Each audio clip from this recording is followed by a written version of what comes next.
நான் சொல்ற இந்த 6 பாயிண்ட்டை செக் பண்ணாம நீங்க அடுத்த வேலையை ஸ்டார்ட் பண்ணவே பண்ணாதீங்க. என்ன இது? இந்த வீடியோவை நீங்க ஃபுல்லா பார்க்கல அப்படின்னா நீங்க பண்ணிருக்கிற பிளாஸ்டிங் கரெக்டான்றது கடைசி வரைக்கும் உங்களுக்கு தெரியாம போயிடும்.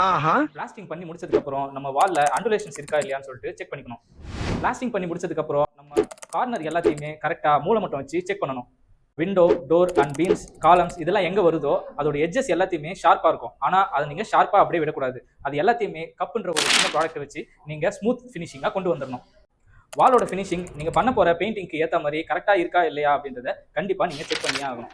சீலிங்ல நீங்க பிளாஸ்டிங் பண்ணி முடிச்சதுக்கு அப்புறம் எங்கேயாச்சும் ஏர் கிராக் இல்ல பபிள்ஸ் இருக்கா அப்படின்றத செக் பண்ணிக்கணும். சப்போஸ் பபிள்ஸ் இருக்கு அப்படின்னா அதை உடச்சு விட்டுட்டு அதை ரிப்பேர் பண்ணி முடிச்சதுக்கு அப்புறம் தான் நீங்க அடுத்த வேலையை ஸ்டார்ட் பண்ணணும்.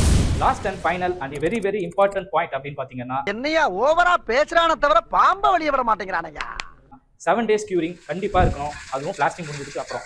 இந்த 6 பாயிண்ட்டையும் தெளிவா எக்ஸ்பிளைன் பண்ணி ஒரு ஃபுல் வீடியோவா யூடியூப்ல அப்லோட் பண்ணிருக்கேன். மறக்காம அந்த வீடியோவை ஃபுல்லா பாருங்க. உங்களுக்கு கண்டிப்பா யூஸ்ஃபுல்லா இருக்கும்.